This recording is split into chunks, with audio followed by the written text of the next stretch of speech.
السلام عليكم، نتمنى تكونوا كاملين بخير وعلى خير، ورمضانكم كريم على جميع متتبعي قناة مطبخ يسرى الأوفياء.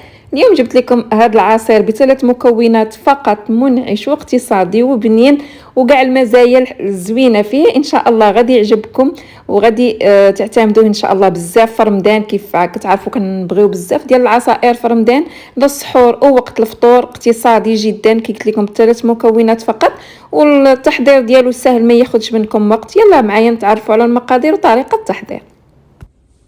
السلام عليكم. بالنسبه للمقادير ديال هذا العصير اللي غادي نحضر معكم اليوم، غادي نحتاجوا لتر ديال الحليب، غادي نحتاجوا 2 ساشيات ديال الفلون بنكهه الموز، وغادي نحتاجوا دانون بنكهه الفانيلا. الا كان بنكهه الموز حتى هو مزيان، غير انا كتعجبني الفانيلا اكثر، ولكن الا كان بنكهه الموز حتى هو يجي مزيان. وعندنا هنا السكر غادي يبقى على حسب الذوق. اول حاجه غادي نجيبوا هذا الحليب ديالنا، غادي نقسموه على النصف، غادي ناخذوا نصف لتر، غادي نديروه في واحد الكاسرونه على هذا الشكل.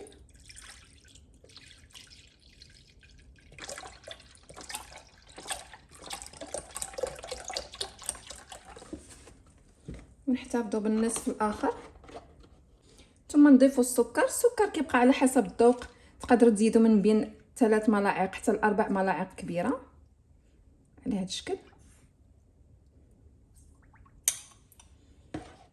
ثم نضيفوا الفلون ديالنا ديال الموز. بالنسبه للفلون تقدروا ديروا اي نكهه تاع الفلون، تقدروا ديروا فريز حتى هو كيجي زوين، ولكن الا درتوا الفلون بنكهه الفراوله او الفريز ديروا حتى دانون او الياغورت، ديروه بنكهه الفراوله باش يجيكم واحد الطعم زوين. غادي نخلطوا هاد المكونات على البارد على هذا الشكل، ثم نرفعوهم على النار حتى يغلى لينا الخليط.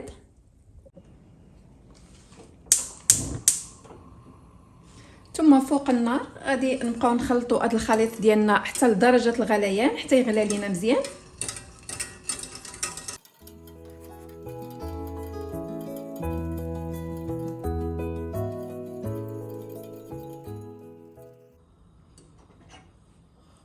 من بعد ما غلى لينا الخليط غادي نجيبوا واحد الاناء وغادي نخويو فيه الخليط ديالنا على هذا الشكل.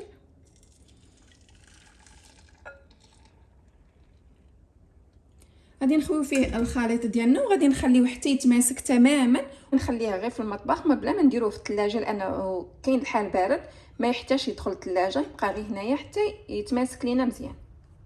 ومن بعد ما تماسك لينا الفلون على هذا الشكل كيف ما كنمسوه ما كيلصقش معنا على هذا الشكل، غادي نجيبوا كاس ديال العصير وغادي نديروا فيه هذا الفلون ديالنا على هذا الشكل.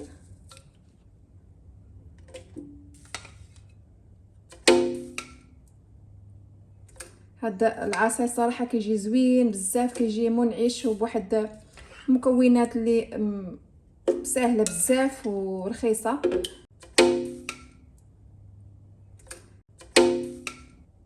وصفه غير مكلفه تماما، زعما ما فيهاش بزاف ديال المكونات.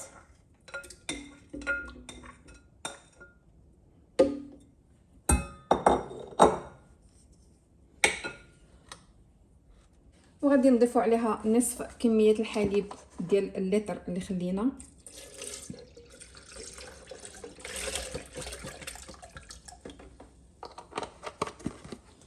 ونضيفوا عليها يوغurt او دانون كي قلت لكم بنكهه ديال الموز او الفانيلا،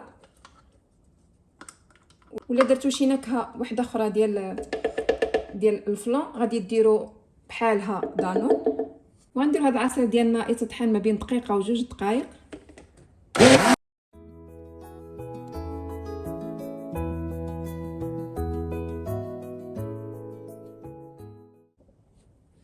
وهذا هو العصير ديالي من بعد ما طحنته تقريبا جوج ديال الدقائق، كيجي على هذا الشكل خاطر وزوين. انا ما ضفتش عليه السكر لان ضفنا 3 معالق كانت كافيه بالنسبه ليا، اما اللي باغي يزيد السكر يزيد على حساب الذوق ديالو. وهذا هو العصير اللي حضرت معكم اليوم. كي كتشوفوا كيجي خاطر، كيجي زوين منعش ومفيد لكم ولوليداتكم. حضرناه بمكونات جد بسيطه وفي متناول الكل. صراحه كيجي زوين بزاف. كي شفتوا 3 المكونات فقط على قد الجيب، ما تخسروش فيه بزاف ديال الفلوس، اقتصادي وكيعطي كميه زوينه اللي هي لتر ونصف تقريبا. نتمنى هذا الفيديو ينال اعجابكم، وهكذا يكون الفيديو ديالنا ديال اليوم كمل، والى اللقاء في وصفه جديده وفيديو جديد من قناتكم مطبخ يسرى.